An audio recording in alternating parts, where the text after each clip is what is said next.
Okey, baik, nampak PowerPoint dia? PowerPoint. Belum. Okey dah. Okey Boleh kita start je Okey, baik. Assalamualaikum warahmatullahi wabarakatuh. Bismillahirrahmanirrahim. Alhamdulillahi rabbil alamin. Wa bihi nasta'in ala umuri dunya waddin. Wassalatu wassalamu ala asrafil anbiya mursalin sayyidina wa maulana Muhammadin wa ala alihi wa sahbihi ajma'in. Alhamdulillah, kita akan sambung balik pengajian kita bab ulumul Quran ini. Mari kita sama-sama memulakannya dengan membaca suratul Fatihah. Yang mana kita akan sama-sama khususkan pembacaan suratul Fatihah ini buat Nabi besar kita Rasulullah SAW. Begitu juga dikhususkan buat kedua orang tua kita. Mudah-mudahan dengan keberkahan suratul Fatihah yang kita baca ini, kedua orang tua kita juga akan sentiasa dirahmati Allah Subhanahu Wa Taala. Dan mudah-mudahan dengan keberkahan suratul Fatihah ini juga, majlis ini akan diberkati Allah Subhanahu Wa Taala serta kita diberikan sedikit sebanyak kepahaman mengenai beberapa lagi ilmu yang ada di dalam Al-Quran ini, insya-Allah. Ala hazin ya wa kulli niyatin salihah bi barakatil Fatihah. A'udzu billahi minasyaitonir rajim. Bismillahirrahmanirrahim. Alhamdulillahi rabbil alamin. Arrahmanir rahim. Maliki yaumiddin. Iyyaka na'budu wa iyyaka nasta'in. Ihdinas siratal mustaqim. صراط الذين أنعمت عليهم غير المغضوب عليهم ولا الضالين آمين. اللهم افتح علينا فتوح العارفين وفقنا في الدين وعلمنا التأويل واهدنا إلى سواء السبيل. Alhamdulillah, kita akan sambung balik pengajian kita, dan sekali lagi sebelum kita sambung pengajian kita tentang ulumul Quran ini, Ramadan pun hampir tiba. Mudah-mudahan kita pun dah bersedia untuk bertemu dengan Ramadan yang bakal tiba ni, dan mudah-mudahan saya doakan juga supaya semua dapat manfaatkan bulan Ramadan ni dengan sebaik mungkin, insya-Allah. Dan hari ini ada seorang daripada pelajar kita yang bernama Sarah, dia tak dapat datang sebab dia WhatsApp saya petang tadi, dia kena temankan suami dia admitted dekat hospital, dekat Changi Hospital. Jadi mudah-mudahan suami dia pun lebih cepat sembuh dan dapat kembali untuk meraihkan sepanjang Ramadan bersama keluarga di rumah. Mari kita sama-sama mulakan membaca suratul Fatihah sekali lagi, yang mana kita akan khususkan buat suaminya yang bernama Mustafa. Mudah-mudahan Abang Mustafa ni pun cepat sembuh dan dapat permudahkan segala urusannya untuk meneruskan ibadah pada Ramadan yang akan datang ini di rumah bersama keluarga-keluarganya, insya-Allah. Ila hadatin Nabi Mustafa Rasulullah sallallahu alaihi wasallam khususan ila wal Mustafa kiramil Fatihah. A'udzu billahi minasyaitonir rajim. Bismillahirrahmanirrahim. Alhamdulillahi rabbil alamin. Arrahmanir rahim. Maliki yaumiddin. Iyyaka na'budu wa iyyaka nasta'in. Ihdinas siratal mustaqim. صراط الذين أنعمت عليهم غير المغضوب عليهم ولا الضالين. Baik, kita akan sambung balik pengajian kita bab ulumul Quran ini, dan kita akan masuk satu lagi salah ilmu yang ada di dalam Al-Quran dalam sudut bahasa Arab. Selain daripada ada ilmu nahu, ilmu nahu ni merupakan ilmu grammar. Kalau bahasa Inggeris dia panggil grammar, yang mana dia ada past tense, present tense, all this. Dan kita pun dah bincang beberapa minggu yang lepas tentang ilmu grammar dalam Al-Quran yang dikenali sebagai ilmu nahu. Selalu kita dengar ilmu nahu dan saraf. Nahu dan saraf kan. Hari ini kita akan belajar apa ilmu saraf pula, insya-Allah. Baik, nahu kita dah tahu kan, dia terbagi kepada beberapa bahagian. Dia ada fi'il, Dia ada isim dan dia juga ada harf. Harf ni huruf. Kan? Fi'il maknanya kata kerja, isim maknanya kata nama, harf ni adalah huruf. Dia panggil harfu jar. Ini semua kita dah bincangkan beberapa minggu yang lalu. Hari ini saya akan sambung satu lagi ilmu yang dikenali sebagai ilmu saraf. Selalu kita cakap ilmu nahu dan saraf. Nahu dan saraf. Apa benda yang saraf ni sebenarnya? Saraf ni juga dikenali sebagai ilmu tasrifat. Dia agak penting sebab tu kalau kita nak mengenal ayat-ayat Quran ni, kita kena ada asas bahasa Arab dari sudut grammar dia dan juga dari sudut ilmu saraf dia. Ilmu nahu dan saraf. Ini penting. Baik, kita ambil DP tasrif dulu. Makna tasrifat ni dari perkataan tasrif. Tasrif dari sudut bahasa adalah berubah. So, apa saja yang kita dah bincang tentang grammar yang beberapa minggu yang lepas, bila masuk saja ilmu saraf, dia akan berubah.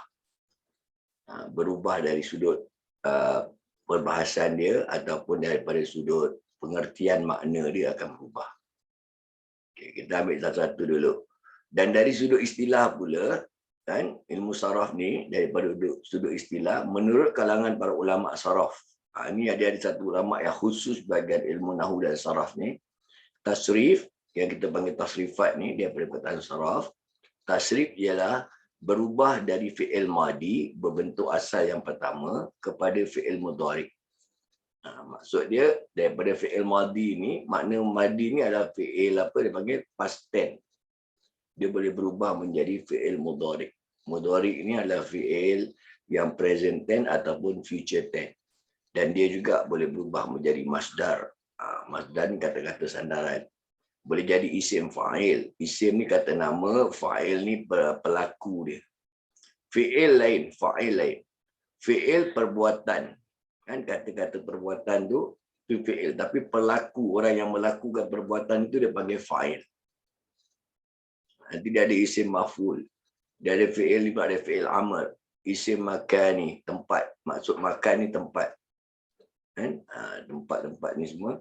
Nanti yang terakhir ni pula dia ada sampai kepada isim alat. Isim alat-alat yang kita gunakan ni ada nama-nama dia juga. Baik. Nahu bukan sebahagian daripada tasrifat. Maknanya kita kena faham ni dia punya, apa dia panggil, method dia. Nahu ni, grammar bukan sebahagian daripada ilmu saraf. Tetapi ilmu saraf ni, tasrifat ni adalah sebahagian daripada nahu. Macam mana saya nak explain kan ni? Kan? Yang kita belajar kemarin nahu ni, kan, dia bukan sebahagian daripada ilmu yang kita nak belajar hari ini. Tapi ilmu hari ini, tasrifat ni adalah sebahagian daripada ilmu nahu. Macam mana saya nak terangkan ni? Nak divertkan dia pergi sebahagian ni. Baik, kita tengok satu-satu dulu. Mula kita tengok tentang tasrifat ni. Kita tengok dari sudut dia punya domer dulu. Selalunya tasrifat ni akan berubah mengikut perubahan domer. Siapa nak belajar ilmu nahu, kan, dia punya paling asas ni nak kena hafal ini 14 domer. Daripada 14 domer inilah nanti baru dia punya tasrifat ni berubah-ubah. Ini dia punya paling basic sekali. Kalau kita kata nak belajar ngaji Quran, paling basic nak kenal huruf, kena belajar dari Muqaddam. Ataupun dari Iqra'. Itu dia punya asas, kenal huruf. Dan nak kenal nahu dengan tasrifat ni, paling asas sekali nak kena ada asas domer. Domer ni maknanya ganti nama. Dia punya huwa, huma, hum. Ini penting. Hiya, huma, hunna. Lepas tu dia ada domer anta, antuma, antum. Lepas tu anti, antuma, antunna. Lepas tu dia ada ana, nahnu. Ini nak kena hafal. Okay. Domer untuk satu orang lelaki, dia selalu panggil huwa. Orang lelaki ni siapa? Huwa ni adalah orang lelaki, satu orang, tapi dia adalah orang yang ketiga. Maknanya dia lelaki huwa. Kalau dia satu orang perempuan, hiya. Kalau dua orang lelaki ataupun dua orang perempuan, domer dia sama, dia pakai huma. Itu dia punya asas dia. Kalau ramai, plural dia kan jamak. Jamak ni mesti nak at least minimum 3 orang and above. Kalau 3 orang lelaki ke atas, dia panggil hum. Ini kata jamak dia. Kalau perempuan, 3 orang, yang orang ketiga ni dia panggil hunna. Orang ketiga ni maknanya apa tahu? Saya dengan awak berbual pasal orang yang tidak ada kat depan kita. Macam tadi saya sebut nama Sarah kan, sebab Sarah tak ada. Dia teman dengan suami dia, masih kat hospital lagi. Jadi Sarah tak ada, kita berbual pasal Sarah. Sarah tu adalah orang yang ketiga. Maknanya dia tak ada dengan kita berdua. Kat sini dia tak ada. Dia perempuan kena pakai hijab. Kalau ada 2 orang yang tak ada dengan kita, dia panggil huma. Kalau 3 orang yang tak ada dengan kita, kita kena tengok siapa yang 3 orang tu. Lelaki, pakai hum. Kalau perempuan, hunna. Kalau orang yang ketiga ni tak ada dengan kita, lelaki dan perempuan campur, dia kena pakai yang lelaki bedomir, pakai hum. Sebab tu kita duduk bila jenazah ramai kan. Jenazah tu tak ada depan kita apa. Kita doa tahlil kat rumah. Tapi jenazah tu bukan dengan kita kat rumah. Kita kena pakai hum. Allahumma arfil lahum warhamhum wa'afihim wa'fu anhum. Itu contoh. Okey. Domer yang kedua pula adalah orang yang kedua. Orang yang kedua ni maknanya dia ada depan kita. Kalau dia ada orang yang kedua depan saya, satu orang saja orang kedua depan saya berbual dengan dia, saya pakai nama dia anta. Kaifa anta, apa khabar awak? Pasal awak ada depan saya. Kalau awak perempuan, saya kata, kaifa anti, apa khabar awak? Awak tu siapa? Awak dengar T je, lelaki apa perempuan. Lepas tu perempuan ni kalau nak panggil saudari kan, dia panggil ukti. Ukti perempuan. Dia baris bawah. Ini semua dia punya domer dulu kita ambil. Kalau 2 orang yang ada depan kita, kita sedang berbual dengan 2 orang, kan?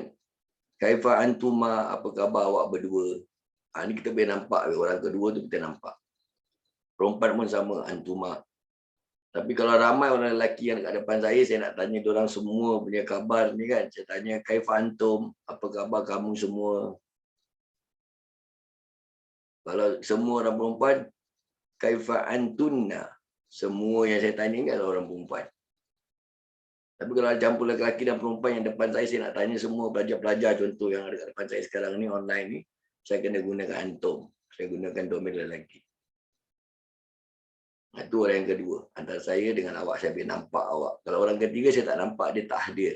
Dia tak ada kat depan kita. Kita berbual pasal orang yang tak ada hari ini. Contoh yang tak datang kelas hari ini, kita tadi berbual pasal Sarah. Sarah tu orang ketiga. Domain dia berubah. Okay. Kalau orang pertama, maknanya kita seorang. Kita seorang kita panggil Ana. Ana ni satu orang.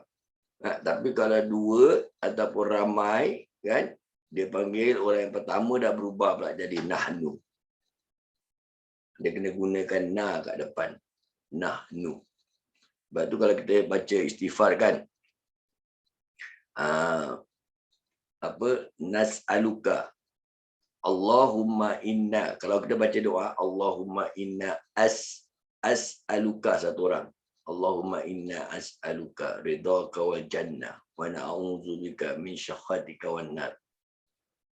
Itu satu orang Allahumma inna as'aluka ridhaka wal jannah wa a'udzubika min syakhatika wan nar. Tapi kalau kita ramai tak boleh Allahumma inna apa, tak boleh Allahumma as'aluka, kena Allahumma inna nas'aluka. As'aluka kena tukar nas'aluka. Ini yang dipanggil saraf ni. Tasrifat dia berubah di pedomen. Nas'aluka. Nas tu kami. Mohon ramai. Na ni maknanya jamak. Kan? Kalau ada huruf nun kat depan tu, dia pakai jamak. Nahnu. Kita tahu nu tu maknanya dia ramai. Sebab tu kalau kita jadi imam contoh, kalau ni kita satu orang, kalau ramai kena pakai nu, dia kena pakai na. Okey, contoh saya baca doa kunut. Kalau saya solat seorang, saya baca solat subuh seorang-seorang, saya baca doa kunut, Allahumma hadini. Saya akan baca doa ini. Allahumma hdini fiman hadait wa afini fiman afait wa tawallani fiman tawallait. Tapi kalau saya jadi imam, saya tak boleh baca ni. Saya kena tukarkan dia punya domir ni. Maknanya saya kena ubahkan. Ubah ni dia panggil tasrifat. Ubah ini dia panggil ilmu saraf. Saya dah tak boleh pakai ni lagi. Saya kena gunakan Allahumma hdina fiman hadait wa afina fiman afait wa tawallana. Kena tukar ni begina. Ini termasuk dalam golongan bahasa-bahasa Arab. Baik, kita ambil contoh. Contoh macam ini. Kalau dia nak masukkan dalam bab nahu, kan, ilmu tasrifat ni akan berubah. Dia daripada perkataan nun, sod, ra, nasir. Nasir ni maknanya tolong. Maksud nasir, tolong. Kalau Nasruddin, pertolongan. Pertolongan agama. Macam itu. Okey, awak tengok ni semua, dia punya root word sama daripada perkataan nun, sin, nun, sod, ra, nasir. Tapi dia boleh berubah. Yang ubahkan dia ini dia panggil sarah. Kalau nasir ni tadi tolong, kalau kita bilang yang suru, maksudnya dia sedang ataupun akan menolong. Ini dia panggil, pasal dia berbaris doma depan turu dia kan. Dia dikenali sebagai menolong ni perbuatan. Jadi dia panggil ni fi'il. Fi'il apa? Fi'il mudhari. Dia sedang ni present tense. Kalau pertolongan dia kena baca nasron. Nasirun, yang menolong. Ini dia punya fa'il pula.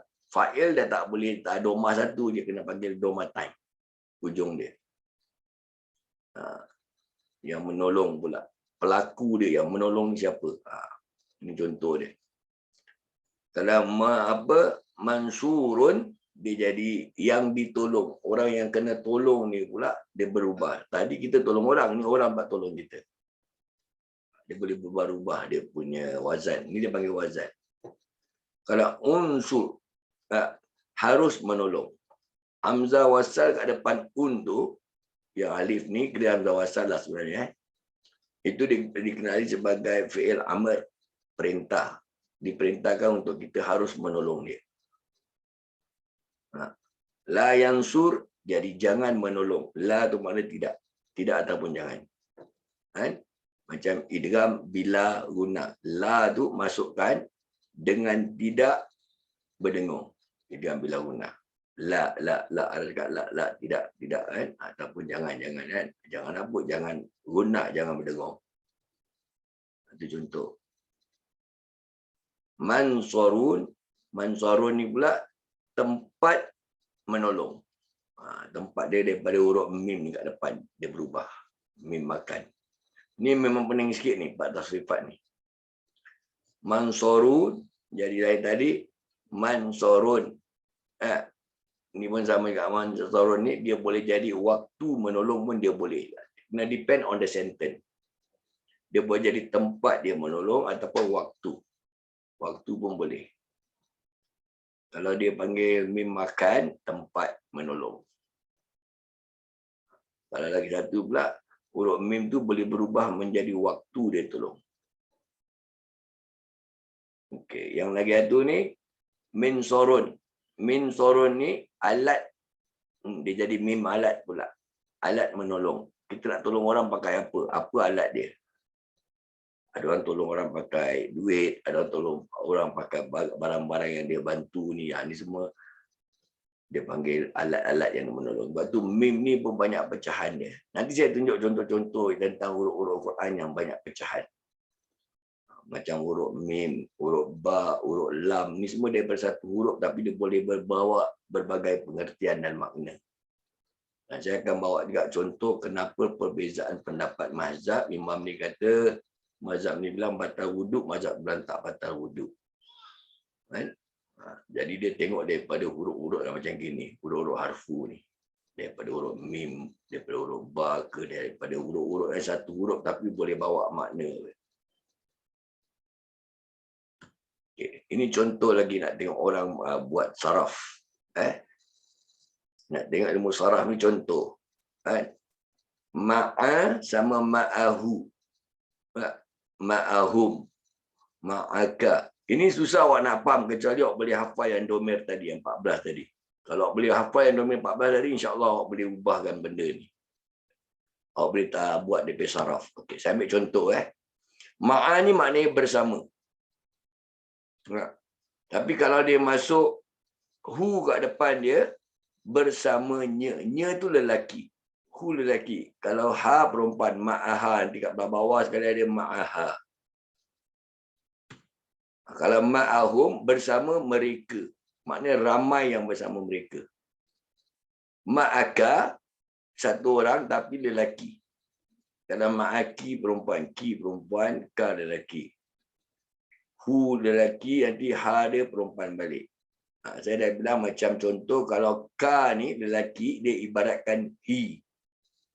Kalau ki, dia perempuan, dia ibaratkan she. Kan she dengan he kan lain. Kalau hu ni, dia lelaki, dia ibaratkan him.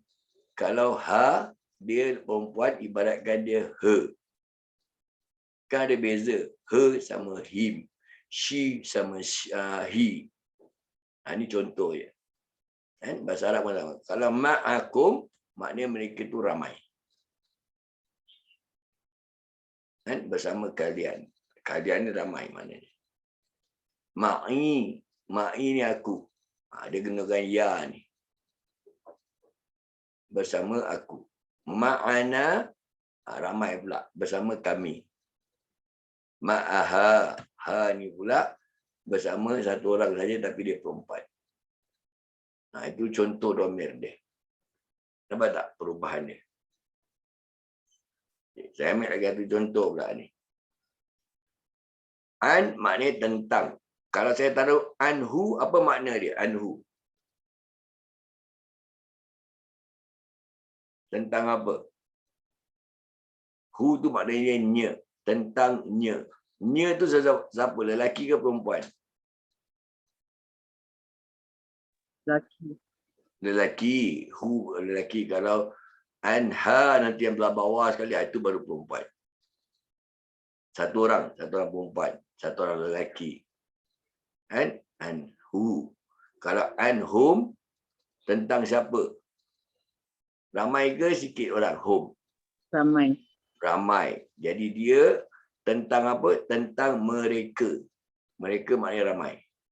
Anka, tentang lelaki tapi satu orang. Ankum, dia tentang siapa? Tentang mereka yang ramai pula. Tentang kalian. Ini contoh dia. Anni, wa'fu anni. Kan kita baca doa selalu kan? Allahumma innaka afuun tuhibbul afwa fa'fu anni. Ini nak dekat Ramadan, nanti doa ni semua keluar ni. Ini memang lazim orang baca dari Ramadan. Actually bukan Ramadan, doa ni sebelum Ramadan, bila-bila pun boleh baca kan. Tapi lazimnya lah orang amalkan bulan Ramadan. Nanti awak akan dengar ni. Mana-mana solat tarawih, solat apa kan. Allahumma innaka afuun tuhibbul afwa fa'fu anni. Maknanya fa'fu anni ni kemaafan, fa'fu anni bersamaku. Kita mohon minta ampun dengan Allah. Supaya kemaafan Allah tu ada bersama aku. Aku ni satu orang. Kalau fa'fu anna, ramai. Allahumma innaka afuun tuhibbul afwa fa'fu anna pun boleh. Maknanya bersama kami ni kalau jemaah lah. Kalau solat jemaah orang baca wirid macam ni, dia baca fa'fu anna. Kalau awak seorang boleh baca fa'fu anni.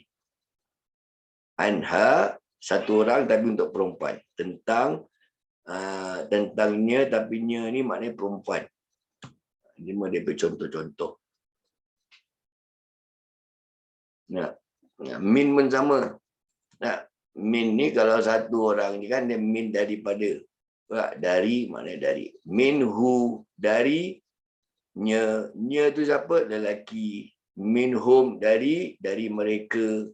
Ini je dia akan berubah. Dia berubah satu-satu benda ni melalui domir dia. La. La ni maknanya untung. La ni untuk. Untuk hu. Lahu.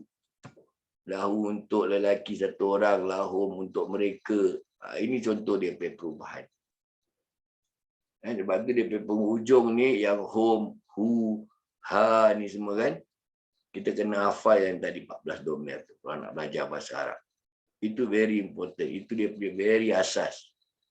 Saya dah bilang tadi, dia ibaratkan kalau nak belajar ngaji Quran, kena belajar alif bata. Kena belajar Iqra from the beginning. Jadi yang tadi tu domain tu is dia punya from beginning.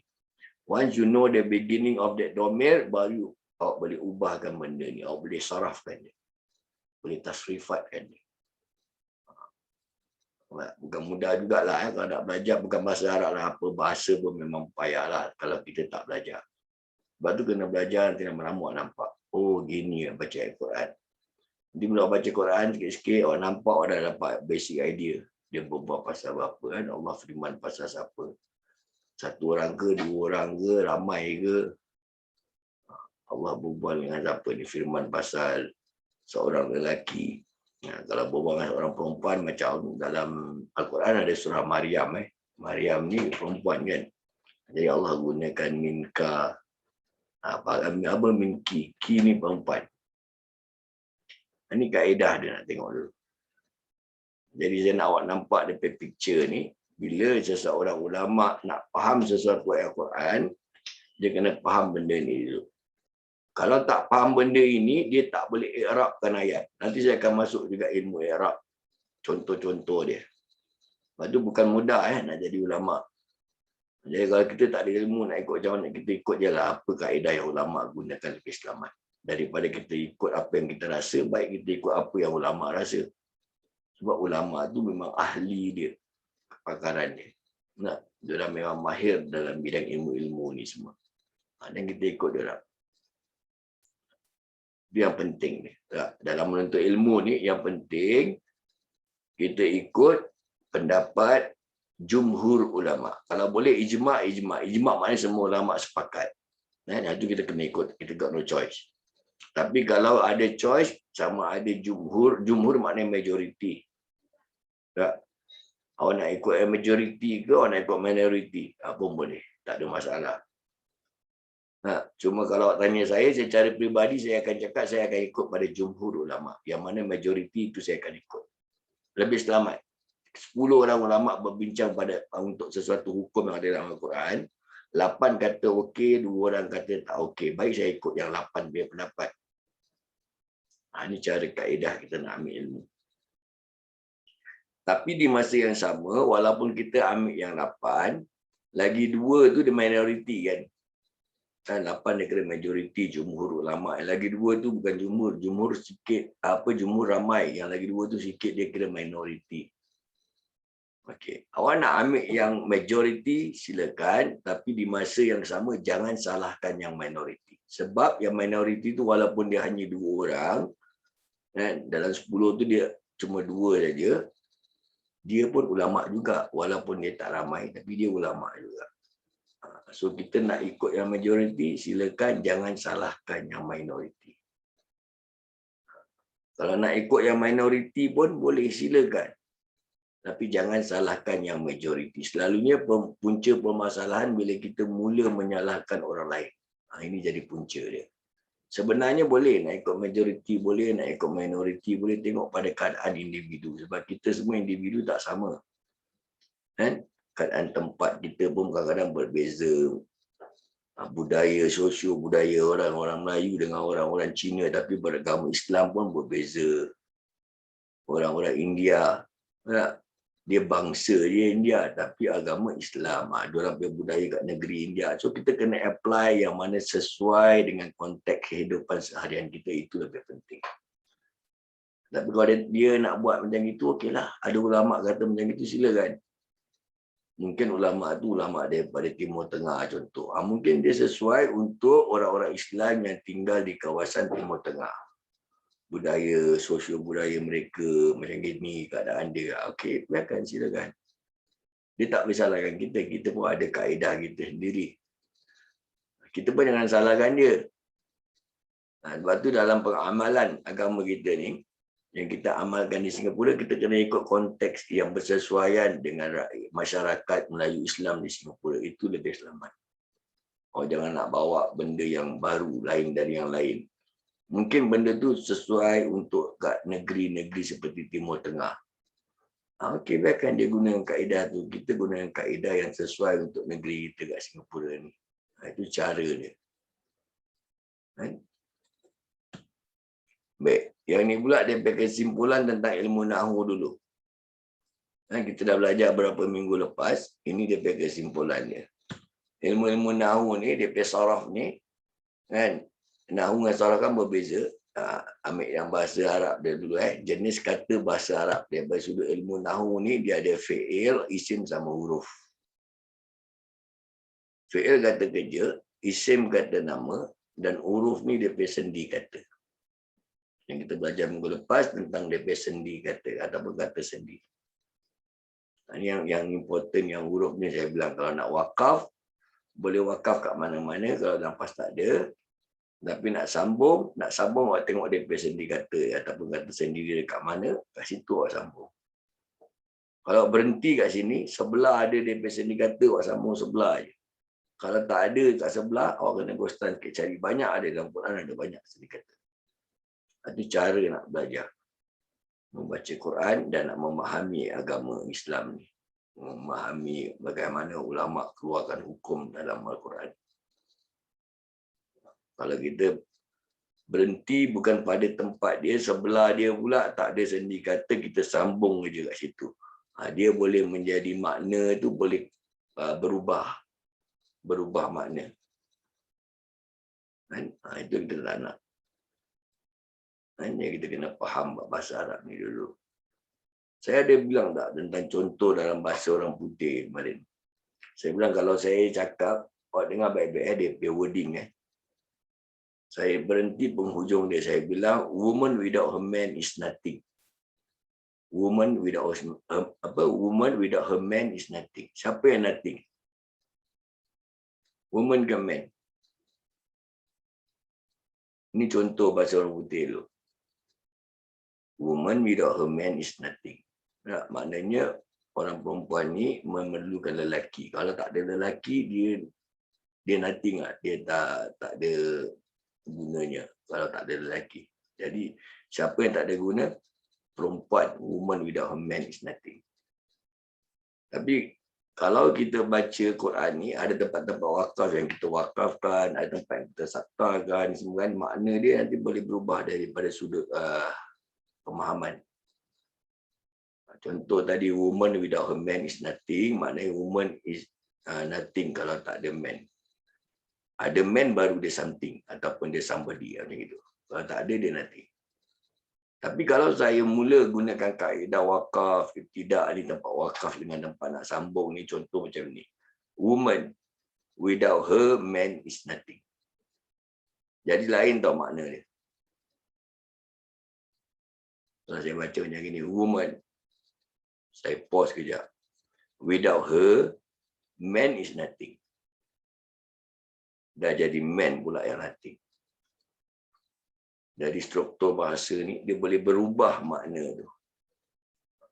Sebab tu kata sendi ni peranan dia besar dalam bab wakaf ibtidak. Selalu bab baca Quran lagi dah masuk ilmu tajwid, saya akan selit juga bab ilmu wakaf ibtidak. Tapi sekarang dah banyaklah Quran ada jual warna-warna ni kan. Dia bilang kalau nafas tu tak cukup, kita berhenti kat mana, lepas tu ada color lain pula ni untuk kita sambung balik. Ada Quran wakaf tidak ada jual. Cuma itu kalau kita nak bawa Quran tu mana-mana lah. Kalau kita ada ilmu, kita faham, kita tak payah bawa Quran tu mana-mana pun. Kita pergi kat Makkah, Madinah, kita capai je Quran kat sana, insyaAllah kita boleh baca. Sebab kat sana tak ada Quran wakaf tidak, color-color ni semua tak kasih. Semua dalam standardize kan, satu color. Ini cara dia. Kalau kita ada ilmu, insyaAllah kat mana pun kita pergi, insyaAllah kita boleh faham baca Quran. Dia selalunya kita ni ilmu tak ada, kita bergantung kepada sesuatu benda. Bila benda tu ada, okey. Benda tu tak ada, kita terus jam. Okey, jenis fi'il ni kita dah bincangkan. Fi'il ni ada fi'il madhi, fi'il mudhari' dan juga fi'il amr. Amr perintah, ni kita dah bincangkan minggu lepas. Dan terdapat juga dua isim. Boleh ingat tak apa dua isim ni minggu lepas kita bincang? Apa makna isim? Isim ni kata nama.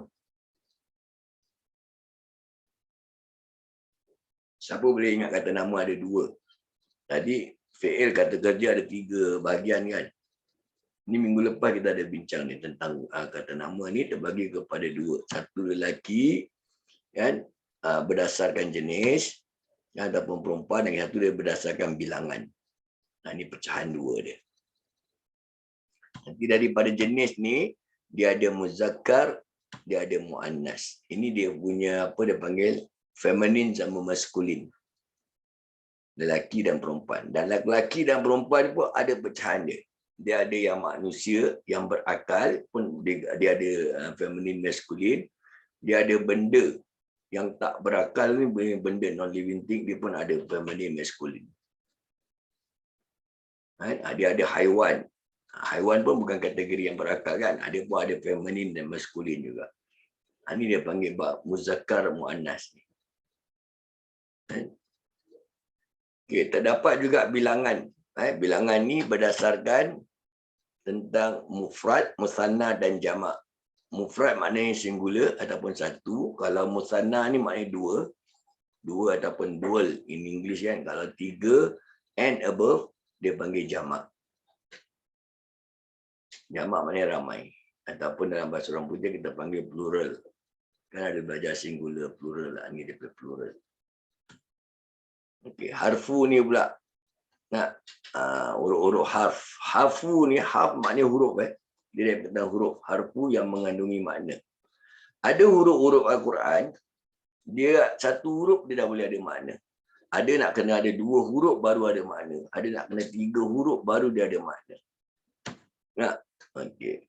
Harfu daripada satu huruf yang ada makna ni contoh je, maka, ra, fa. Kalau B pun boleh ada makna juga, dengan, bismillah kan, dengan, itu satu huruf. Kalau 2 huruf contohnya macam min, dari. Kalau 3 huruf contohnya ala, kan, atas. Dia ada huruf ain, lam, ada alif. Ala, 3 huruf. Sebab tu la kena baca panjang. Ini contoh-contoh dulu. Okey, kalau kita dah boleh master dalam ilmu-ilmu tadi tu, maknanya ilmu-ilmu nahwu dan saraf, baru kita boleh masuk ilmu i'rab. I'rab ni saya rasa kalau kita tak ada kekuatan ilmu grammar dia tadi, kita tak boleh i'rab.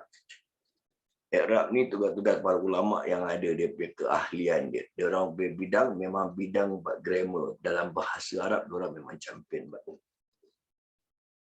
Jadi kalau nak tunjuk i'rab tentang ni, kalau awak tak ada asas ilmu nahwu dengan saraf, nanti kita pun pening tak macam mana dia boleh jadi makna dia gini. Macam mana hukum dia boleh keluar gini. Kita jadi pening. Ya, jadi kalau tak nak pening, saya dah selalu bilang. Kalau tak nak pening, kita ikut kaedah ulama. Ulama lebih memahami kaedah-kaedah ini. Kecuali kalau kita dah belajar ilmu nahwu, saraf ni semua, kita dah ada kekuatan bidang itu, baru kita boleh i'rabkan ayat tu. Nanti saya tunjukkan contoh juga macam mana ulama i'rabkan sesuatu ayat. Okey. Yang tadi tu kita dah tahu sedikit sebanyak tentang ilmu nahwu, saraf, ini i'rab. Asas ilmu i'rab mestilah terlebih dahulu menguasai ilmu nahwu dan saraf. Itu important, dia berasas. Awak nak belajar buat ilmu i'rab ni, awak kena ada asas ilmu nahwu dengan saraf. Kan? Nah, contohnya melalui isim, fi'il, fi'il amr, semua masdar dan sebagainya. Kalau awak tak ada asas ni, awak memang tak boleh faham. I'rab lagi awak susah. Ini dah kira dah advance sikit. Tadi kita baca mukadam, makan nak start baca Quran sikit, dia kena upgrade sikit. Serta awak kena juga faham, mengenali tanda-tanda marfu, mansub dan juga majrur. Marfu, mansub, majrur ni pun ada makna. Sebab tu dalam Quran, marfu, mansub sama majrur ni yang tanda-tanda baris, baris atas, baris bawah, baris depan, semua ada makna tu. Awak bayangkan asal Quran tak ada baris. Siapa yang letakkan dia baris tu? Ingat tak siapa nama ulama tu? Ada seorang ulama nama dia Abu Aswad Ad-Du'ali. Maknanya Abu Aswad Ad-Du'ali memang hebat, dia memang champion dalam bidang-bidang i'rab ayat ni. Dia tak boleh suka-suka taruh. Sebab tu kadang kita tengok nama Allah ni ada Allah, kadang Allahu, kadang Allahi. Kenapa jadi hi, kenapa jadi ha, kenapa jadi hu. Kenapa ada selawat wa ala alihi wa sahbihi wa sallim, kadang wa ala alihi wa sahbihi wa sallam. Kita dengar orang azan asyhadu anna Muhammadar dar Rasulullah. Tapi kalau kita tak masukkan anna kat depan, kita cuma baca kalimah la ilaha illallah Muhammadur Rasulullah, tak boleh dar. Sebab tu dia punya tasrifat tu berubah. Dia tadi dar Rasulullah, jadi kenapa dur Rasulullah? Ini cara ulama i'rabkan satu ayat. Dia ada subjek, objek sama predikat. Kalau dia punya subjek, kita tahulah kita nak bincangkan pasal siapa. Itu subjek dia. Jadi subjek dia tu dia kena marfu, dia punya tanda baris marfu dia. Kalau mansub, dia punya objek. Objek apa yang kita nak berbual ni? Kita nak berbual pasal, contoh sebenarnya nak berbual pasal rumah. Rumah ni dia punya objek, dia punya tanda kena mansub. Baris dia tu mansub. Nanti saya tunjuk apa makna mansub, marfu ni semua. Kalau dia tanda baris majrur, dia maknanya predikat. Predikat ni tentang khabar. Khabar sesuatu benda ni. Kalau tadi saya nak berbual pasal objek rumah ni, kan? Objek rumah ni, apa dia punya khabar? Khabar dia rumah ini besar. Jadi khabarnya rumah ini besar, itu dia punya khabar. Rumah itu cantik. Khabar maknanya berita lah. Berita ni pasal rumah ni apa? Cantik lah rumah ni. Cantik itu dia punya berita ni. Berita cantik. Siapa yang cantik? Objek dia tu rumah.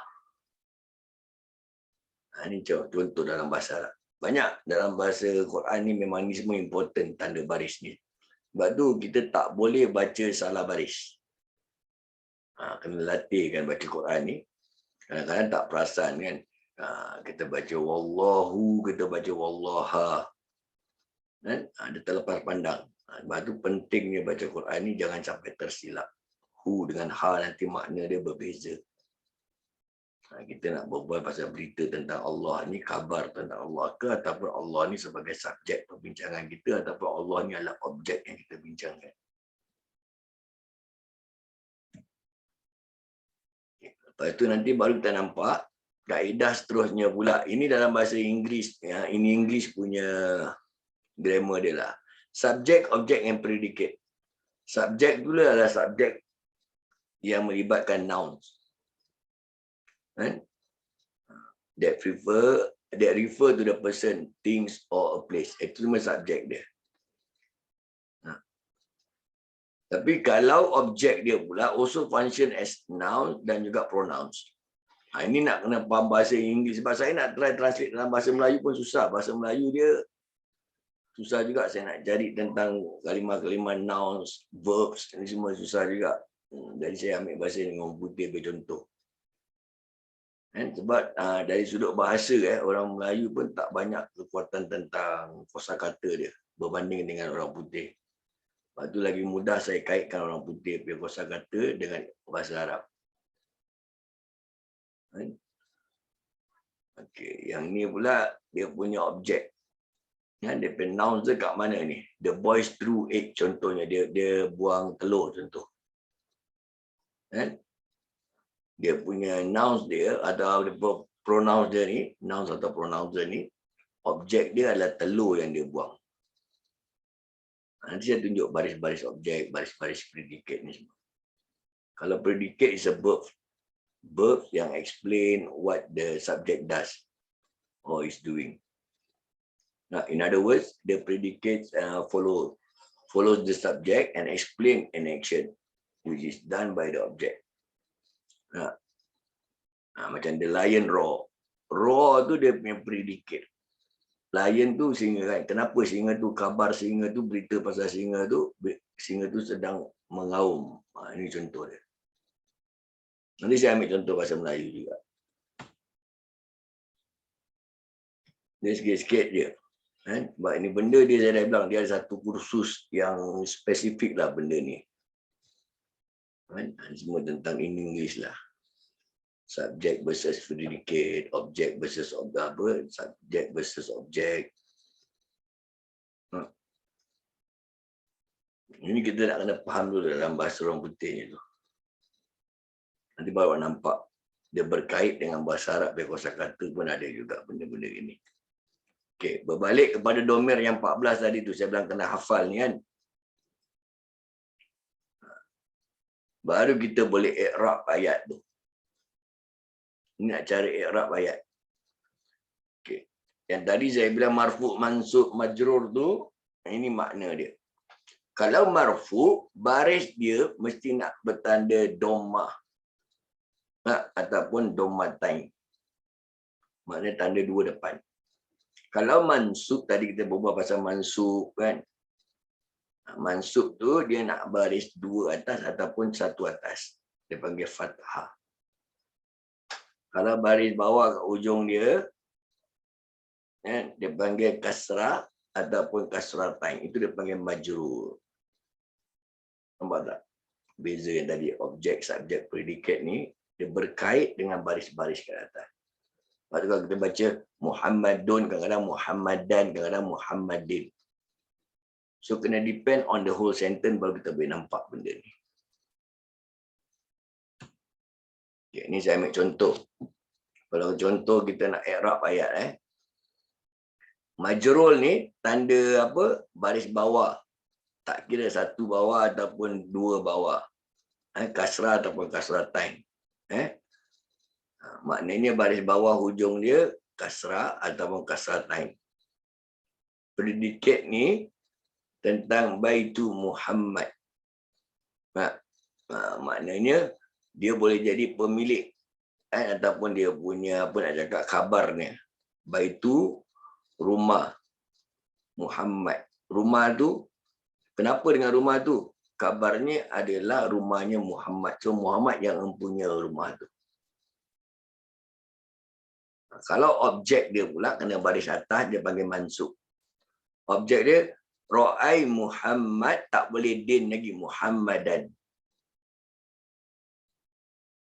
Dia telah melihat, siapa yang dia lihat, objek yang dia lihat tu adalah Muhammad. Ini contoh dia. Kalau Ra'ai Muhammad kena dun. Itu marfu'. Baris depan satu ataupun depan dua. Maksud dia pula, marfu' ni Muhammad telah melihat. Maknanya Muhammad ni subjek. Dia cerita tentang subjek dia, tentang Muhammad. Kenapa? Muhammad. Ra'ai Muhammad. Muhammad telah melihat. Ini contoh. So, nak cakap dalam mengaji Quran ni, baris-baris ni sebenarnya penting. Awak bayangkan berapa hebatnya Abu Aswad Ad-Du'ali yang meletakkan baris-baris ni. Dia kalau salah letak, kita pun salah baca, jadi salah makna. Sebab tu pada awalnya, waktu pemerintahan Bani Umayyah, Khalifah pada ketika itu suruh Abu Aswad Ad-Du'ali buat baris dan tanda ni supaya mudahkan orang baca. Dia pun takut nak buat.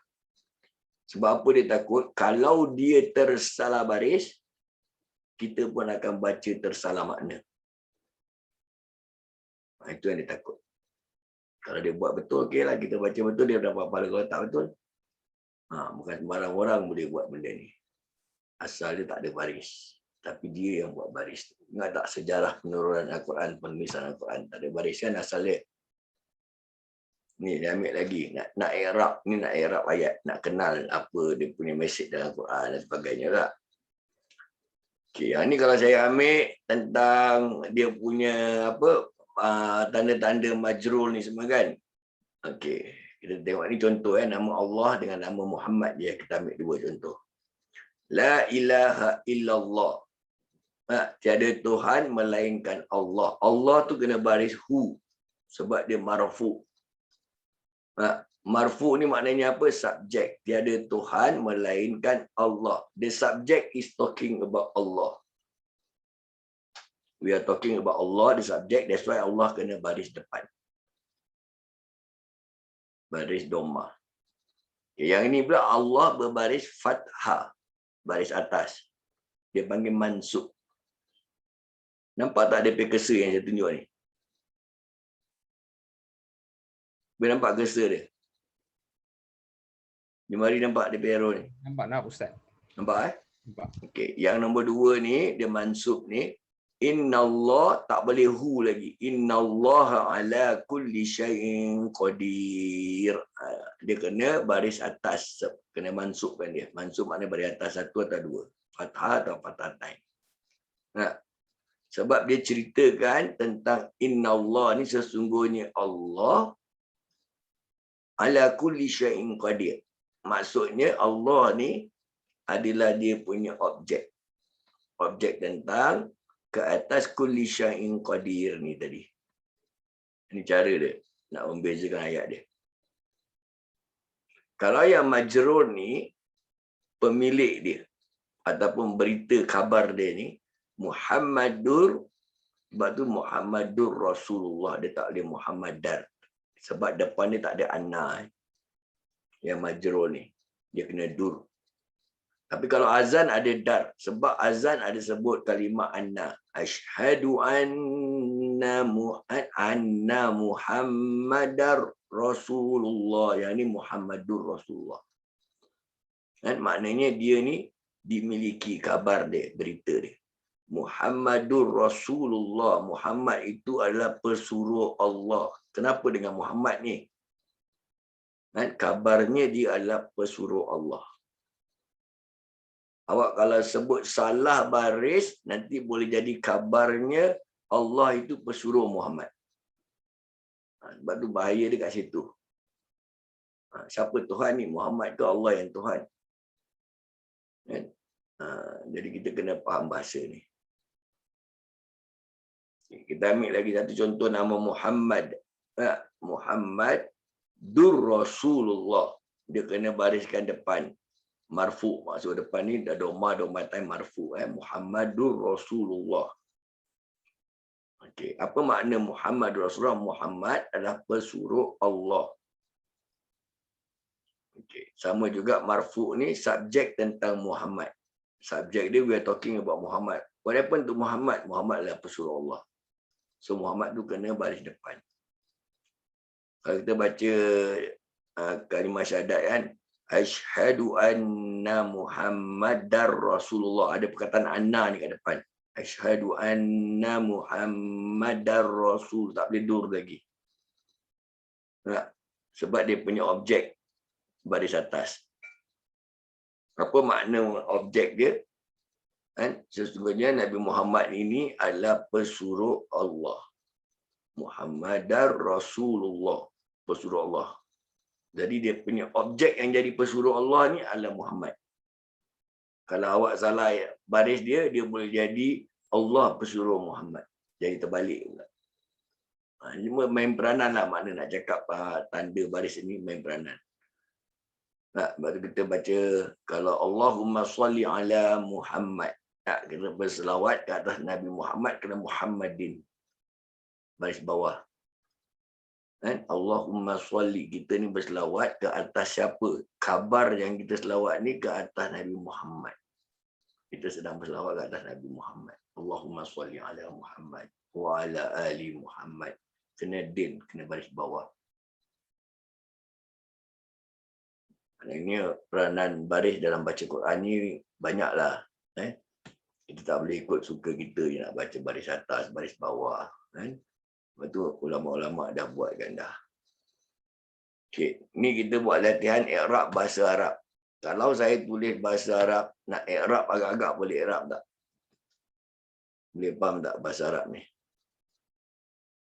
Contoh kalau ni bahasa Arab. Ali memukul ular. Siapa dia punya subjek, siapa dia punya objek, siapa dia punya predicate dia.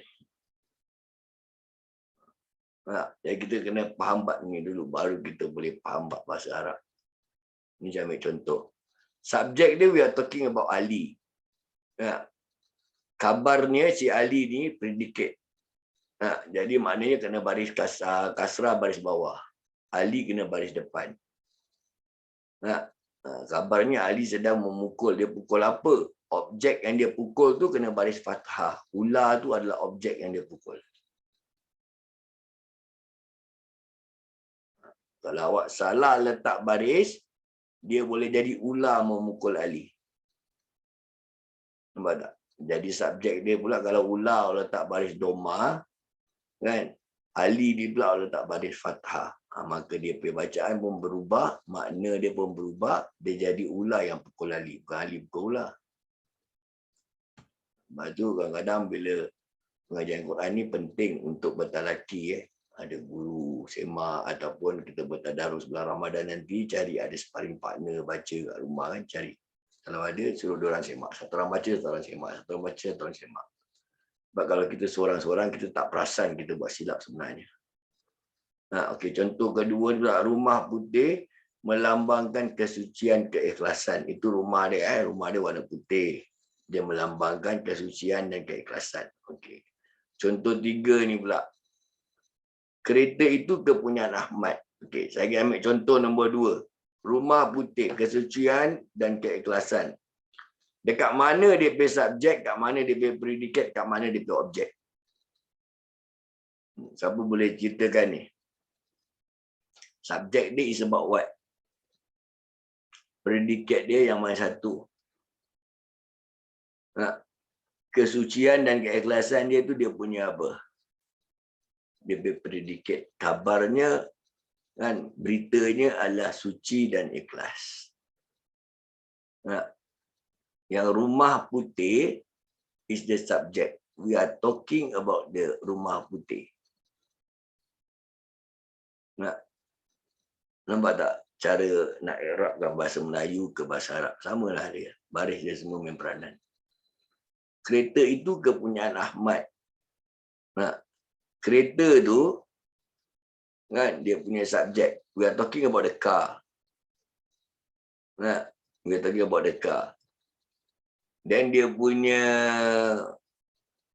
predikat dia punya berita ni kepunyaan siapa? Kepunyaan Ahmad. Ahmad yang punya kereta tu. Ahmad ni nanti kalau nak tulis, dia kena baris kasrah. Baris bawah.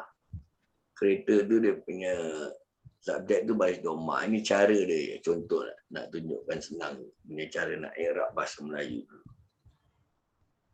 Sebab tu bukan mudah nak jadi memahami sesuatu bahasa. Sebab tu kadang-kadang terjemahan Al-Quran ni bukan tak boleh ikut, boleh ikut. Ada sometimes ada benda-benda yang diorang pun tak boleh nak terjemahkan dalam bahasa Melayu pun tak boleh. So diorang cuma ambil benda yang agak-agak hampir-hampir dengan pengertian makna saja dari sudut terjemahan. Sebab tu kalau nak faham Quran bukan cukup dengan terjemahan saja, dia perlu ada tafsiran dia, kena duduk dengan kelas ilmu tafsir. Nanti dia ada huraian dia lagi. Penting. Kadang-kadang kita ni ambil terjemahan, kita ingat macam gini yang Nabi nak dalam hadis. Kita nak macam gini yang Allah nak dalam Quran. Tak. Dia ada huraian dia tu. Huraian dia yang kita kena ambil. Itu dia panggil tafsir. Kalau ilmu hadis huraian dia dipanggil ilmu syarah. Syarah hadis. Bukan boleh baca je kita boleh faham, tak. Kalau boleh baca je boleh faham, semua orang Arab kira ulama. Semua boleh faham. Negeri Arab, diorang boleh faham bahasa dia tak? Dah tak payah ada sekolah-sekolah tinggi-tinggi, Universiti Madinah, Universiti kat Jordan, dekat Mesir pun tak payah ada dah. Semua dah jadi ulama, dah tak perlu ada universiti lagi. Bukan gitu kaedah dia. Dia perlu ada ilmu tafsir lagi untuk huraian dalam Quran. Sebab tu banyak ulama-ulama menafsirkan sesuatu ayat-ayat Quran. Diorang bukan sekadar menterjemahkan. Terjemah lain, tafsir lain. Saya dah pernah pesan benda ni. Dah ada kaedah juga, tafsir pun tak boleh juga pasal dia boleh jadi kontradik dengan ayat lain. Dia ada satu kaedah dia panggil takwil pula. Sebab ayat Quran dengan hadis dia tak boleh ada kontradik. Ayat ni kata gini, ayat tu kata gitu. Kenapa bercanggah? Dia bercanggah sebab kita tak pernah belajar ilmu tafsir. Kita tak tahu sebab nuzul, sebab apa ayat ni turun. Kita tak pernah belajar tentang sama ada ayat ni ayat nasih ke ayat mansuh. Dah dihapuskan ke belum dihapuskan lagi ayat ni. Dari sudut qiraat pula apa makna dia. Banyaklah pengertian dalam bahasa Arab ni sebenarnya. Bahasa Arab ni agak luas sikit lah. Bahkan saya boleh cakap dia lebih luas daripada ilmu bahasa Inggeris. Inggeris punya vocabulary pun tak banyak. Okey, kosakata maknanya vocab dia punya vocabulary dia. Bahasa Arab boleh dipelajari melalui apa? dipelajari mulai dari kata-kata umum yang sering digunakan sehari-hari sehingga kata-kata benda yang ada di sekitar kita. Belajar kosakata bahasa Arab juga bagus. Bagus untuk belajar ni. Untuk menambahkan lagi wawasan dan khususnya bagi yang beragama Islam. Penting ya, kita sebagai orang Islam kena ada asas bahasa Arab. Sikit-sikit pun jadilah. Kita bukan nak jadi macam ulama, tidaklah. Kadang-kadang kita baca Quran, kita faham apa yang kita baca sikit-sikit. Ini selalu matlamat saya ajar baca Quran ni. Selain mengenalkan mereka tentang ilmu-ilmu tajwid, kadang-kadang saya jalankan juga lah sekali-sekali saya masukkan bahasa Arab supaya orang faham apa yang orang baca. Baik. Kata Sayyidina Ali, Sayyidina Umar bin Khattab radhiyallahu anhu. Sayyidina Umar ni khalifah yang kedua kan. Sayyidina Umar kata apa? Ta'allamu al-Arabiyyah. Fa innaha min dinikum. Maksud dia apa? Pelajarilah bahasa Arab. Ini Sayyidina Umar pun suruh kita belajar bahasa Arab. Pelajarilah bahasa Arab kerana ia adalah sebahagian dari agama kamu. Boleh faham tak? Sayyidina Umar pun anjurkan kita belajar bahasa Arab. Sebab dia adalah sebahagian dari agama kita.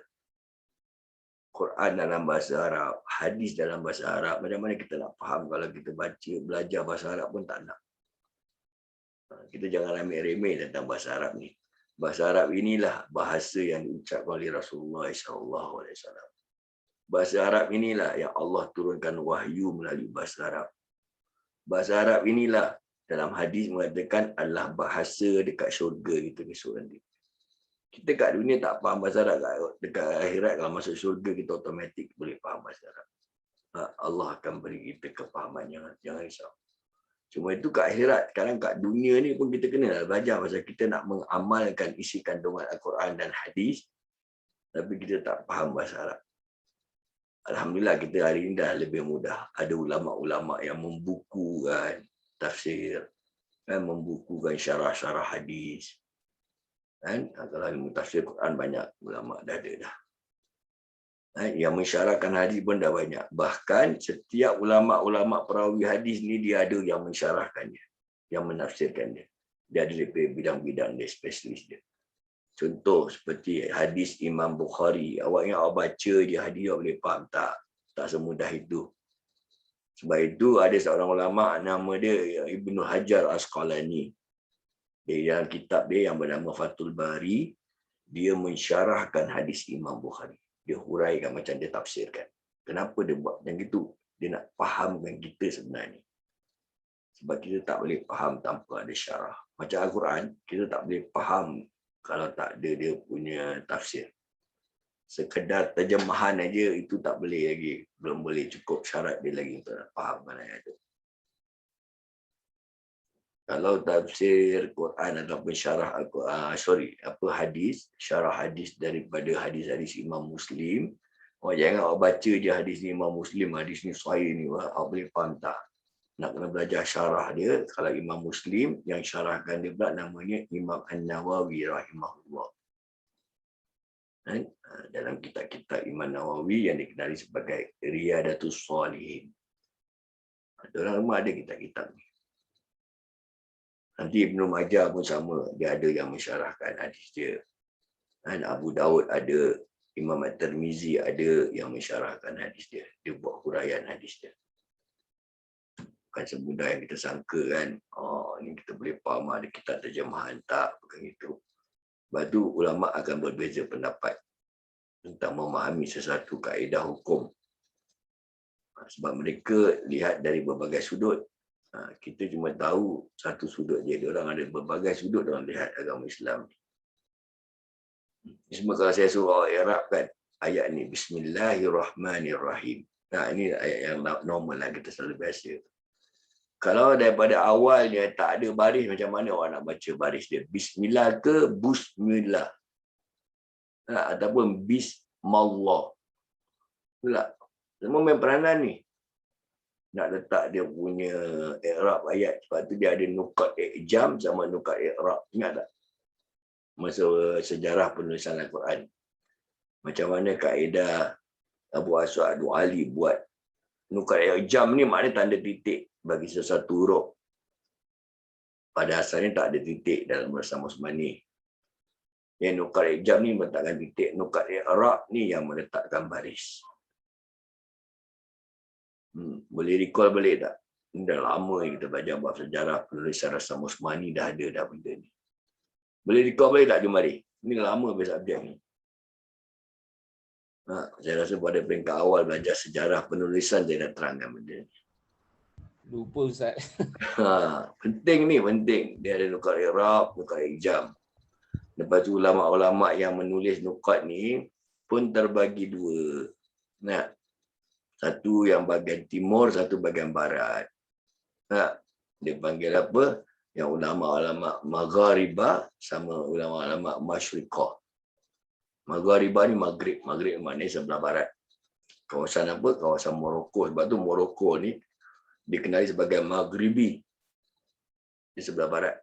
Morocco, Tunisia, Algeria. Bahkan sampai ke benua Spanyol. Pasal zaman dulu Spanyol banyak orang Islam zaman tu. Yang kita ni ulama-ulama yang mana kita ikut? Ulama-ulama Masyriqah yang sebelah east, daripada kawasan Mesir sampailah ke benua kita ni, ke Nusantara ni semua. Ni kalau nak taruh baris dia, Assalamualaikum warahmatullahi wabarakatuh. Hu tu kena ada baris dhamma. Tak pandai susah juga ni. Assalam ke assalima alaikum. Ataupun assalamu alaikum ke ilaikum. Nak bariskan dia tu bukan senang. Ini kita tahu amin ya rabbal alamin. Ke amin ya rabbul alamin. Macam tu yang betul. Ini semualah ulama-ulama kita buat ni, semua orang dah ada dah benda-benda gini. Sebab dia kita sengaja tulis tak ada titik ni, saya nak suruh recall balik. Zaman permulaan penulisan tak ada baris, tak ada titik. Nampak tak? Yang bawah sekali kalau merah ni, ini bukan bahasa Arab, ini bahasa Jawi. Siapa boleh baca? Saya tinggal di Woodland. Boleh pula baca, pandai pula baca betul tak? Sebab bahasa Melayu kan, tak ada baris pun kita boleh baca. Sama lah orang Arab tak ada baris pun dia boleh baca. Kan? Jadi itu contoh dia lah, contoh. Dia nak tengok asal ayat Quran pun macam tu lah sebenarnya. Tak ada baris. Kalau lah baca buku-buku hadis banyak masih ada lagi tak ada baris. Tapi diorang boleh baca sebab diorang orang Arab. Yang ni awak boleh baca Jawi sebab kita orang Melayu. Jawi ni dalam penulisan Melayu. Orang Arab tak boleh baca bawah yang kalau merah ni orang Arab tak boleh baca. Sebab ni bahasa Melayu, diorang tak boleh, diorang tak faham apa benda ni. Kecuali diorang belajar bahasa Melayu baru diorang boleh baca Jawi. Sama lah juga dengan kita tak boleh faham bahasa Arab ke atas ni semua. Kecuali kita belajar bahasa Arab baru kita boleh i'rabkan ayat tu, baru kita boleh baca betul. Ini kaedah saja sebenarnya. Sebab tu ulama-ulama kalau buat sesuatu, diorang ada kaedah dia, diorang bukan suka-suka buat. Ini contoh-contoh lagi ni. Ini semua ayat Quran ni semua kalau anak i'rabkan dia, pelan-pelan. Kalau yang belajar tajwid ni kadang-kadang saya ambil kitab-kitab yang macam gini kan, saya suruh orang letakkan baris. Lepas tu baru orang boleh faham. Selagi kita tengok je kan kita tak faham, kita nak tulis baris. Dia ada jual kitab Quran macam gini, yang tak ada baris, kita letakkan baris.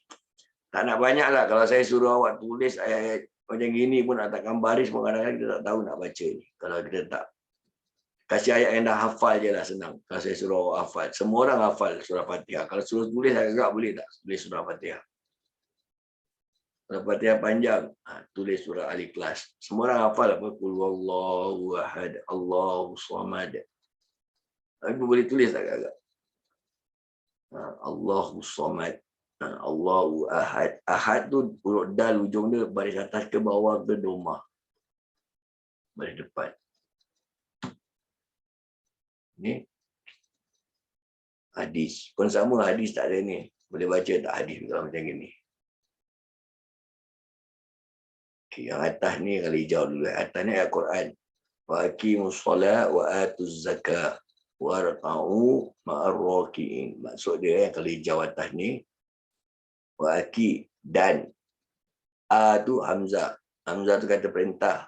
Maknanya Allah perintah. Dan dirikanlah solat. Wa'akimu. Mudu, wa'akimu, dirikan solat. Wa'atuz zakat. Dan tunaikanlah az-zakat. Zakat. Warfa'u pun kata perintah, ada hamzah wasal tu. Warfa'u ma'ar-raki'in, dan rukuklah bersama-sama dengan orang yang rukuk. Ini nak i'rab bahasa Arab ni. Ayat Quran. Kalau bawah hadis. Sallu kama ra'aitumuni usalli. Dia tak boleh asali, isali tak kena. Maksud dia, sallu kama ra'aitumuni usalli. Solatlah kamu. Sallu kama ra'aitumuni, seperti mana kamu melihat aku solat. Usalli. Baru kita baca usalli fardal maghribi tak? Saja aku solat tu usalli. Ini hadis. Nabi bilang macam mana nak solat, kamu tengok macam mana aku solat, macam itu kamu buat.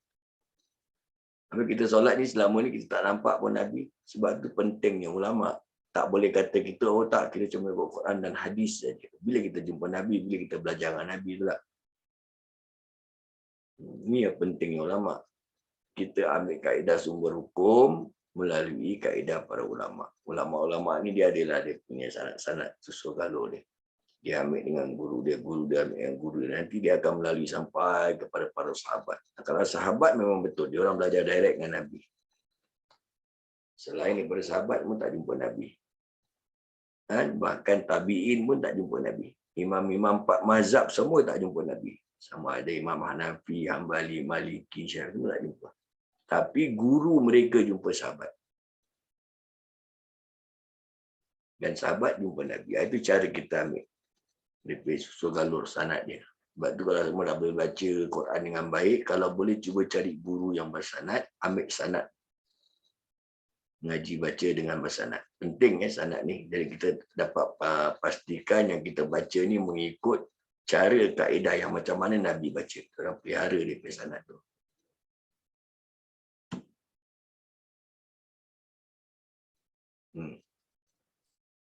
Ini siapa boleh baca ni ayat ni macam nak baca? Tak ada baris.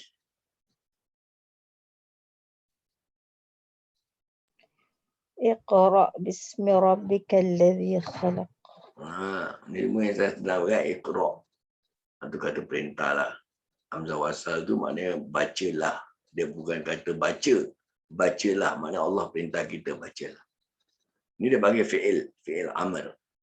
Kata kerja yang diperintah. Iqra bismi rabbikal ladzi khalaq. Bismi ni dengan nama. Bismi rabbika, Tuhan engkau. Bacalah dengan nama Tuhan engkau. Kal ladzi khalaq. Khalaq ni kataan khaliq. Sama. Tuhan engkau yang menciptakan. Menciptakan kita lah. Siapa Tuhan yang menciptakan kita? Allah. Bacalah dengan nama Allah. Macam itulah. Khalaq, khaliq. Khaliq ni maknanya pencipta. Khalaq yang menciptakan.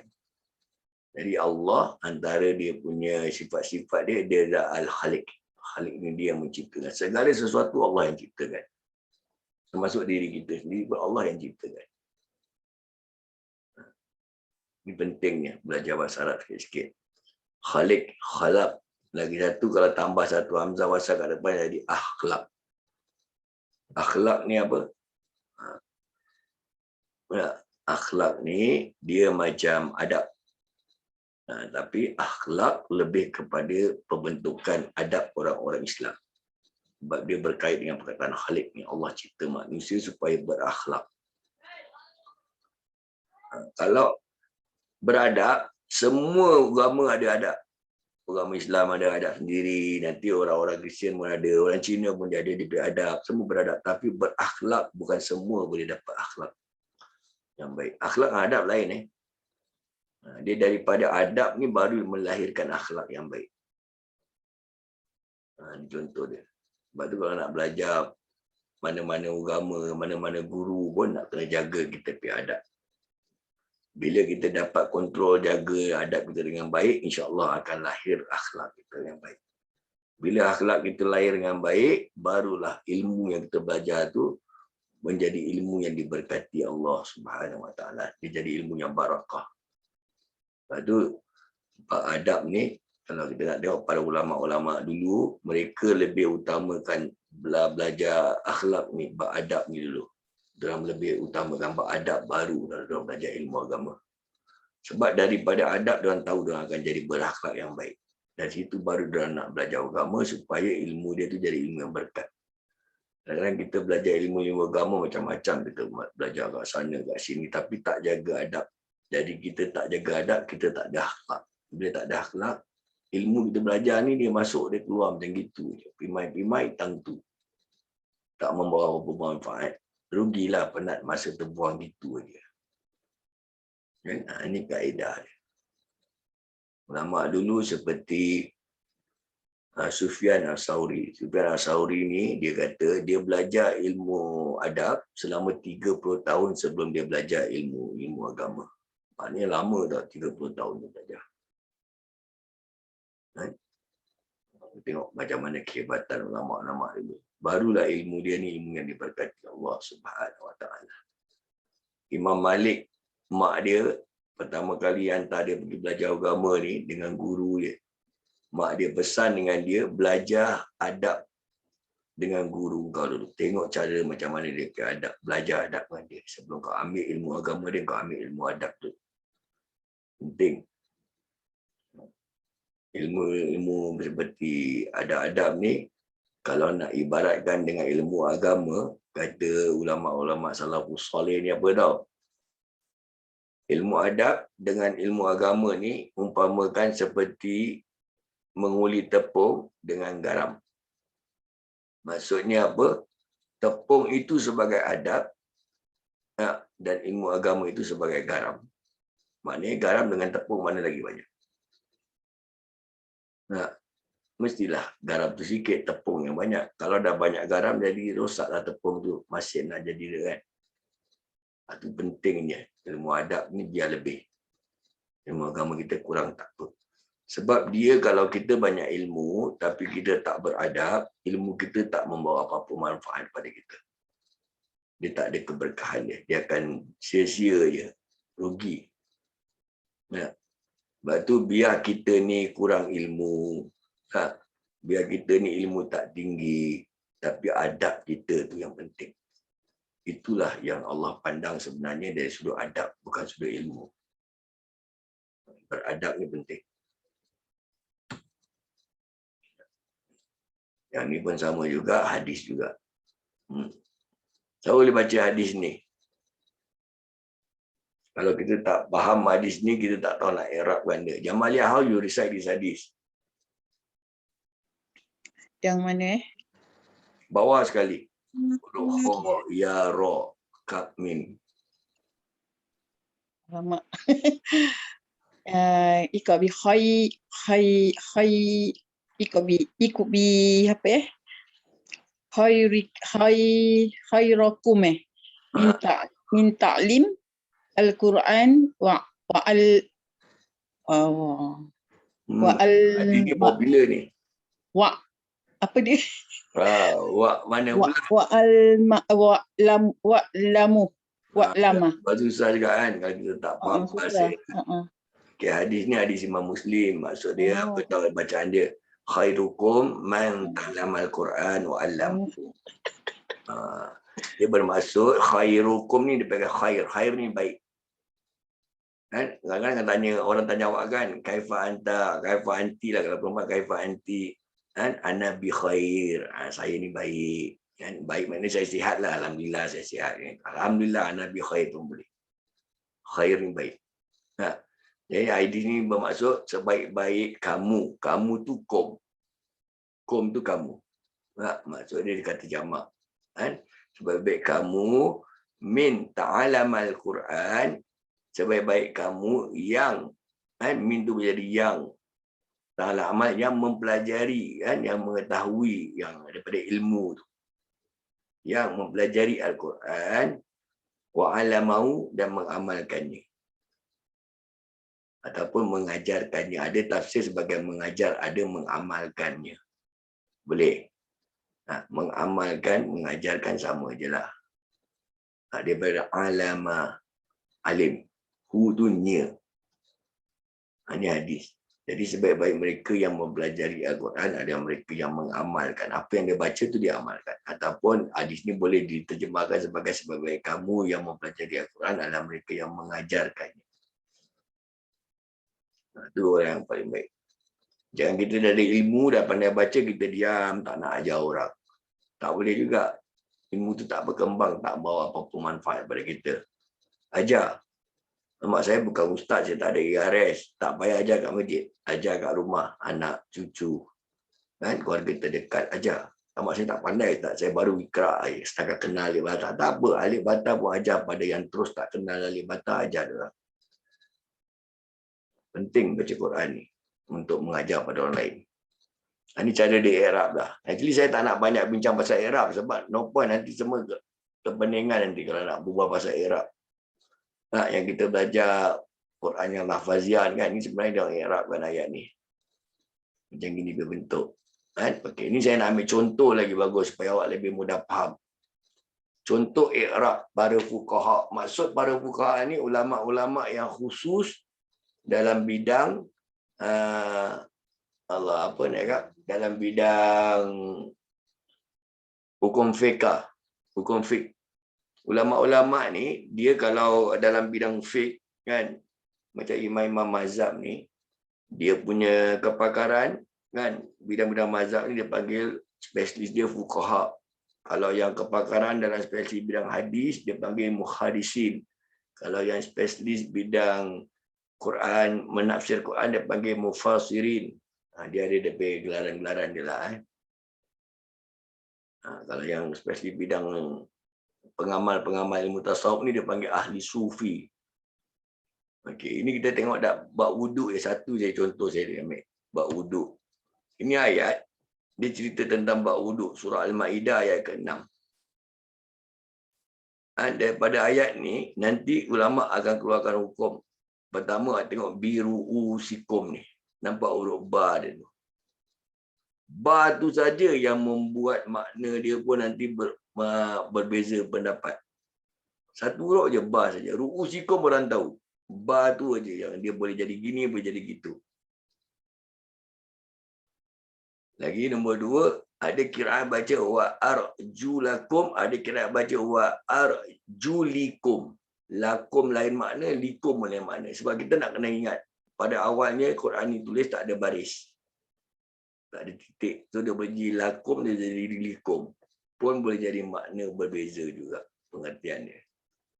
Ini yang mazhab-mazhab ni ambil ni.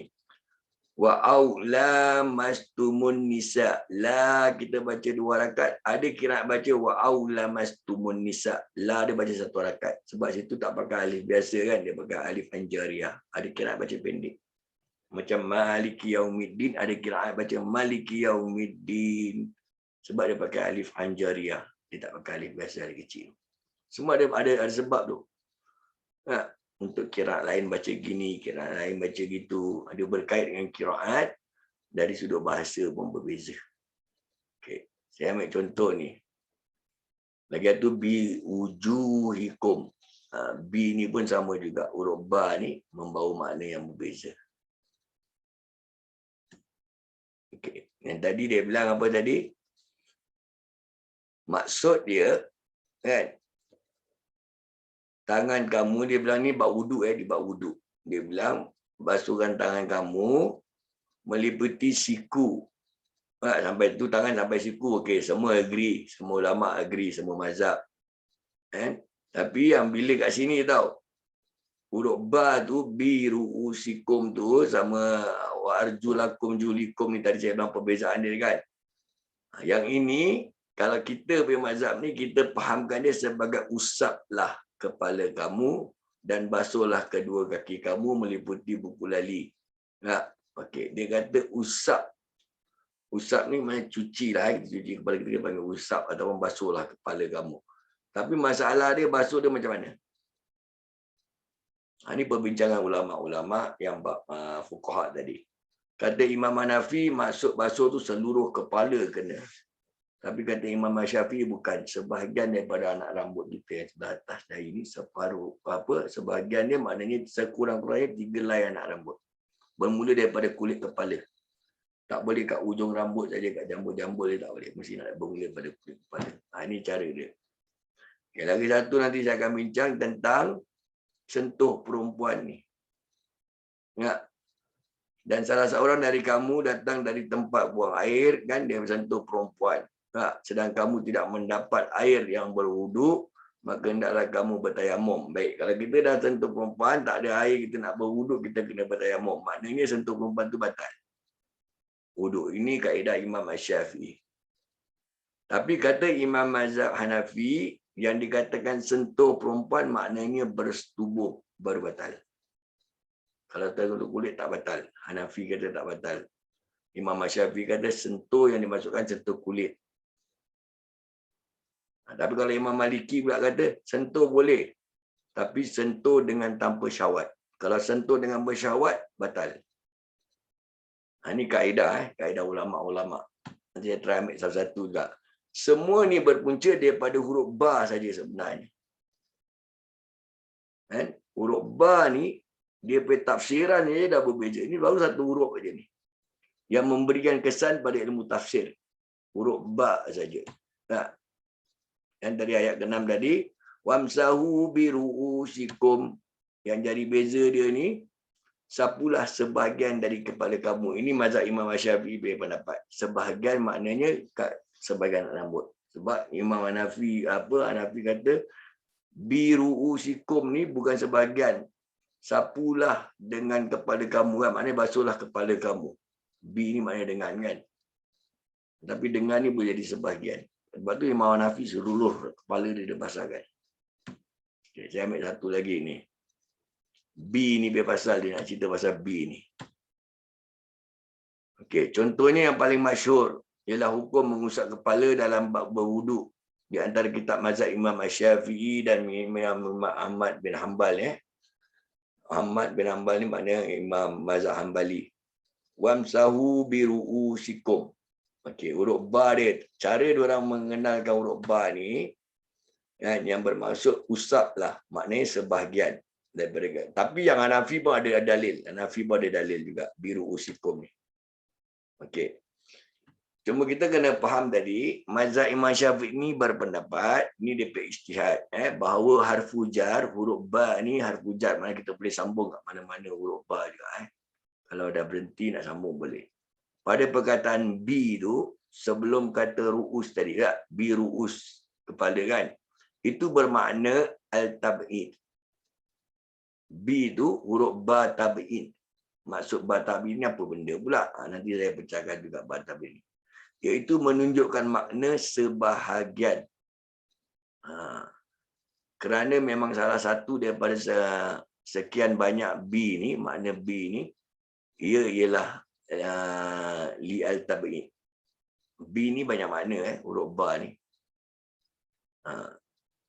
Jadi usap kepala dalam berwuduk itu cukup sebahagian saja. Tidak perlu semua kepala. Kerana ada perkataan B itu. Kalau tak ada perkataan B, kena basuh semua kepala. Macam Imam Hanafi kata. Tapi sebab ada B itulah Imam Syafi'i kata bukan semua kepala, sebahagian. Maknanya B ni betul, maknanya dengan, tapi dengan sebahagian daripada sudut makna B ni. Ini agak rumit sikit perbincangan dia sebab dia melibatkan bahasa Arab ni sebenarnya. Nanti dia tunjuk contoh. B ni, dia boleh jadi macam-macam. Macam waw. Waw boleh jadi dan, waw pun boleh jadi waw kasam, waw sumpah. Tak? B pun sama. B boleh jadi dengan, B pun boleh jadi B kasam, maknanya B sumpah. Sebab tu orang baca, orang ucapkan kalimah sumpah, huruf ta pun boleh jadi ta kasam, ta sumpah. Wallahi, wa billahi, kan? Wa tallahi. Kan orang kalau bersumpah kan wallahi wa billahi wa tallahi, itulah dia panggil waw kasam, bi kasam, ba kasam, ta kasam.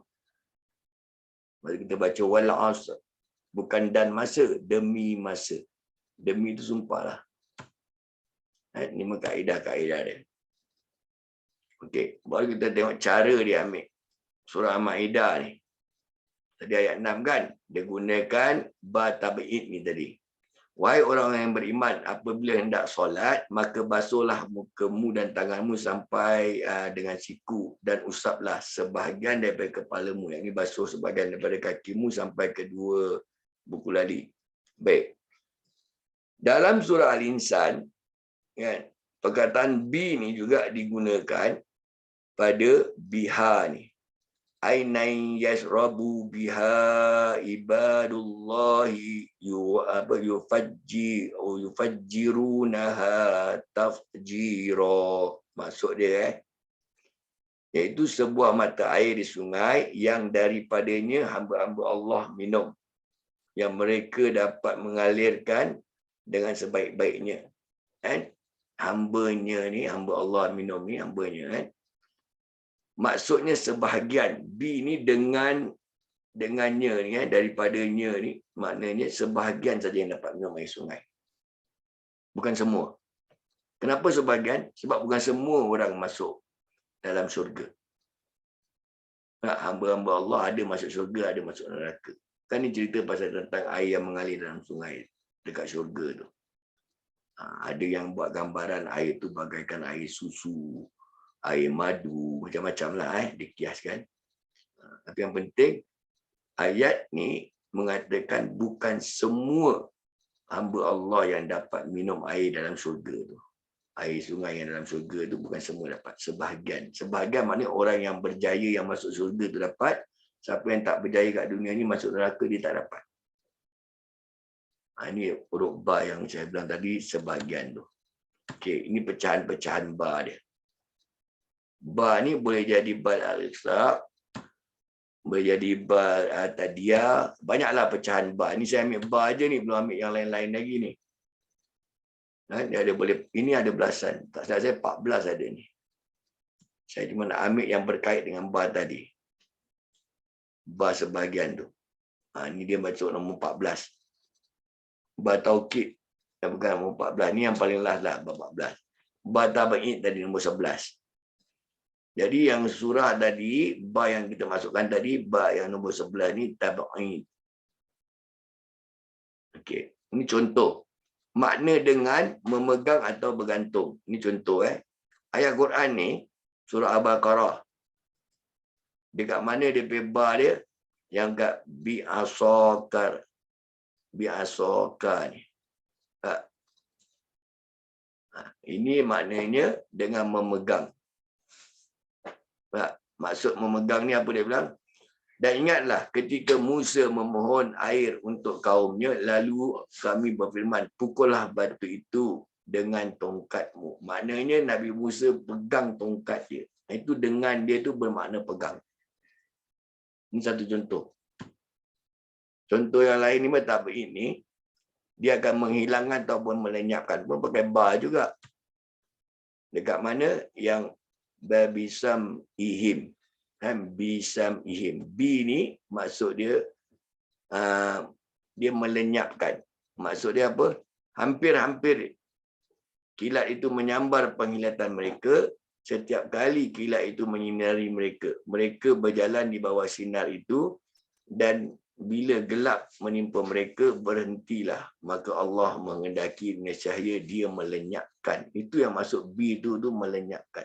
B bukan dengan. Dia boleh jadi melenyapkan, dia boleh jadi sebahagian dan sebagainya. Ini panjanglah perbahasan dia ni. Kalau saya nak bincang dia agak lama pula nanti ni. Ini kalau saya sambung minggu depan boleh tak ni? Ini bagus ni tentang bab wuduk. Baru kita boleh tahu kenapa ulama berbeza pendapat. Ada yang kata wuduk batal, ada kata wuduk tak batal. Dia agak panjang sikit kalau saya nak uraikan. Boleh tak ini bab ni je, bab ba ni. Next week kalau saya sambungkan. Saya setup dah pukul 10.40 pula. Lalu diorang saya habiskan pukul 10.30 kan. Boleh Ustaz. Yelah Ustaz. Sebab this is very interesting lah. Jadi kita boleh tahulah kenapa mazhab kita bilang batal, kenapa mazhab Imam Syafi'i ke apa, Hanafi kata tak batal. Kan? Dia akan masukkan jugalah kaedah-kaedah kalau darurat macam mana. Kan? Jangan ngantuk Ustaz. Yalah, sebab tu saya tengok dah terlajak pula, dah 10.30 dah teratas. Okay. So ingatkan saya minggu depan masuk kat bar ni. Okay. InsyaAllah. Okey, ada apa-apa lagi nak tanya tak untuk malam ni? Nak tanya apa-apa lagi? Tak ada. Okey. Kalau tak ada, kita akan tutup dengan membaca tasbih kafarah dan juga membaca doa khatamul Quran sama-sama insya-Allah. Subhanakallahumma wa bihamdika asyhadu an la ilaha illa anta wa nastaghfiruka wa atubu ilaik. Bismillahirrahmanirrahim. Allahumma arhamna bil Quran waj'alhu lana imaman wa nuran wa hudan wa rahmah. Allahumma zakirna minhu ma nusina wa alimna minhu ma jahilna warzuqna tilawatahu ana al-laili wa atrafan nahar waj'alhu lana hujjatan ya rabbal alamin. Aqulu qawli hadza wa astaghfirullah al-azim li wa lakum. Wassalamualaikum warahmatullahi wabarakatuh. Waalaikumsalam warahmatullahi wabarakatuh. Baik, terima kasih semua. InsyaAllah jumpa nanti. Terima kasih. Sama-sama. Baik, terima kasih. Assalamualaikum warahmatullahi Waalaikumsalam. wabarakatuh. Jumari, macam jumari. Pening jumari. Pening Ustaz. Pelan-pelan. Pelan Aisyah. Jadi at least agak kita nampak lah macam mana ulama-ulama mengeluarkan hukum itu yang penting lah. InsyaAllah. Jadi kalau ada perbezaan pandangan pun kita faham dua-dua ada dalil. Yalah. Kita jangan sibuk nak salahkan ulama tu, nak salahkan ulama ni, tak. Semua ada dalil, semua ada kaedah sebenarnya insya-Allah. Minggu depan kita bincang balik. Okay, terima kasih Ustaz. Baik, Assalamualaikum.